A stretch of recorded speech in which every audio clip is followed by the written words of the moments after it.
Today, I'm going to show you the best ways to finish the agility training quests in Fortnite in order to summon Shenlong. Hi, what is going on YouTube? My name is Onyi. Please use code ONY in the Fortnite item store. And if you're already not yet subscribed, I appreciate if you could do that and make sure you like the video. Just like all of the other quest categories in the game, we just need to complete a total of 3 of them in order to get a Dragon Ball to summon Shenlong. If you want to unlock all of the other things a lot faster, all you have to do is complete all of these quests to get a higher power rating. We're going to be running through all of these quests in order, so without further ado, let's get right into it. Starting off at quest number 1, complete a mushroom obstacle course. What you want to do here is you want to load up a trios or a squads game, and you want to make sure you have it selected to no fill. This is because a lot of the time when doing solo quests, or when they first come out, everyone's trying to do the quests in solos, but in squads and trios, people aren't doing quests. They're more so just playing the game normally together with friends or with other people, and they don't want to ruin that experience by doing quests. So if you do it in these game modes, you're going to run into less people at those locations. If you go into your quest menu and you select it, it will tell you where you have to land. If you are in the lobby, you can mark this beforehand, and you can make sure you press track, and it will show you exactly where to land. And the same goes for the next challenge as well, which I'll show you right after this one. So we're just going to jump from the bus here and land directly at it. You don't want to be looting and prepping for an actual game, because the quickest way to do this is be the first one to do this. So if you just go to the timer here and you activate the time trial, all you have to do is parkour your way through all of these. Now, if you fall, you can mantle yourself back up, so don't worry if you miss it. And this should give you a little bit more time than to do a perfect run, because way back in the day, Fortnite made it so you had to do a perfect run in order to complete quests like this. But that's no longer the case anymore, so don't fret if you don't hit any of them perfectly, because it's not going to cost you as much as you'll think. Now this one you want to hit twice, and you want to land on this second mushroom, and that's the easiest way I find to maneuver that one. And you can just keep bouncing on them if you land in place. But simple as that, that's how you get that one done. The next challenge here, complete desert time trial. All you want to do is load into a squads or trios game no fill, just like the previous challenge. Open up your map, go into quest, go into Dragon Ball, scroll down to agility training and click track, and then zoom in on the map and mark the map. And that's exactly where you want to land. If you're finding a fair few people are landing here in trios or squads, just load up a different game mode like duos, no fill, or possibly even solos, because you never know when everyone might realize the easiest way to do this is squads and trios, and then everyone starts doing the same thing. If you are unaware, the best way to land in Fortnite is between the 1,000 and 900 meter mark in the game, and that's how you get lowest to the ground. If you're landing somewhere that's like a super tall mountain, that distance somewhat changes. So we're going to start the desert time trial, and I was looking in the wrong direction, which does kind of suck, but as I stated before, they always give you extra time to complete these, so I wouldn't worry too much. While sprinting in the game, you don't want to be jumping, because if you jump, it's going to make your fatigue run out faster. Hopefully I don't get pushed by these people on my left here, and I've got a few more seconds to actually complete this challenge. So we're just going to sprint down to this one, and we're going to slide up a little bit.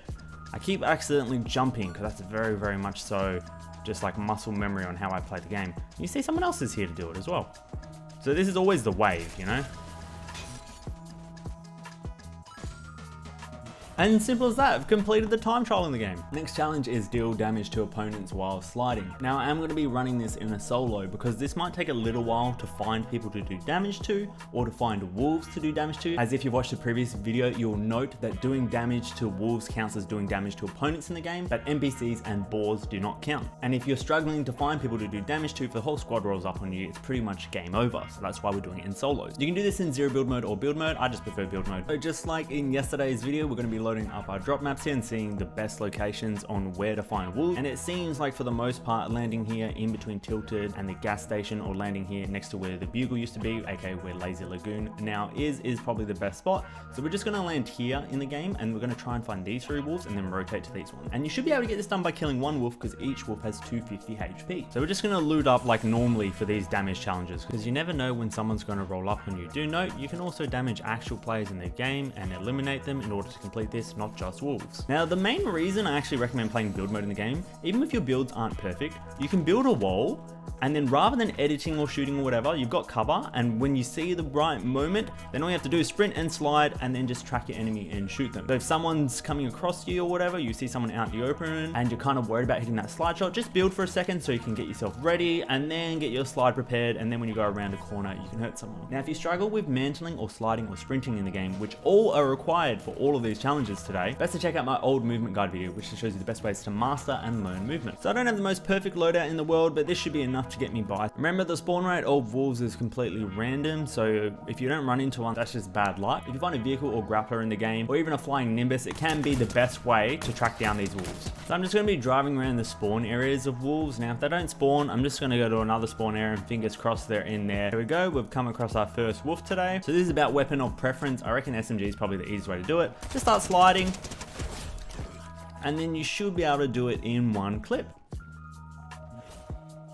And there you go. For a second, I thought that wasn't going to complete, but we completed that challenge. Part 2 of this challenge is deal damage to opponents while airborne. Now, the same goes. You can find wolves and do this to wolves in the game, or you can find people and do this to people in the game. All you have to do is find out where someone is, make sure you're a little bit up on height. You don't want to be jumping more than 3 stories down, because then it's going to hurt you. But just jump, and then while you're mid-air, you should be able to do half of it, and you want to kind of split it up. So just like jump and do the damage.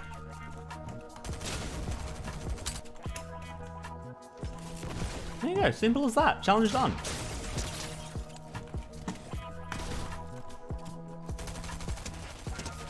Coming into our next challenge, deal damage to an opponent after sprinting. Now, I've already completed this one just by recording the other videos. Essentially, just sprint and then just shoot as soon as you come out of the sprint. And if you're sliding or whatever as well, it doesn't really matter. And you only have to do a total of 200 damage. And this can be to a person or a wolf like before. Stage 2 of this challenge is deal damage to an opponent within 5 seconds after mantling. Exactly the same as all of our other challenges before. You can do this to a wolf or a person. If you're doing this to a person and you're in a build fight, I recommend just like mantling mid-fight, and you can do this to your own builds or their builds, and then just shoot after. Remember, you have 5 seconds, and 5 seconds is actually a lot of time mid-fight, not as small as you would think. As a side note, these challenges for damage after sprinting or damage after mantling and stuff doesn't mean that you have to be in a close range fight. You can do this from far range, so you can just build a simple wall, mantle it, and then shoot someone who's at range.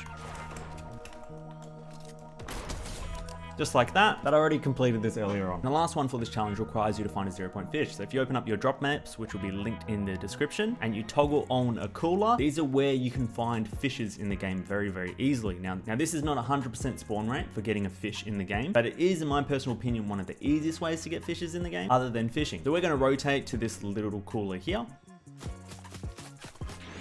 And fingers crossed there's a 0-point fish in it. Now this will be easiest if you go for the fish right off spawn. Play the game like normal, get some guns, get some shield, but land around the cooler areas and just loot the coolers as if you're playing a normal match.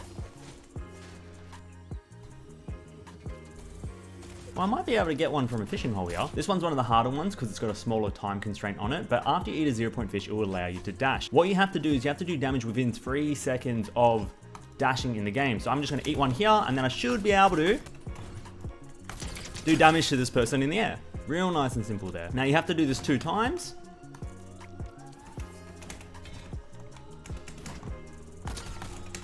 And there you go.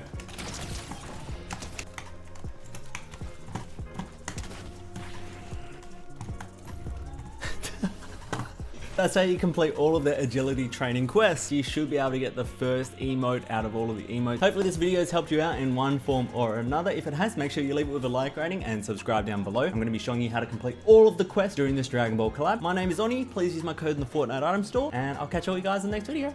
Goodbye.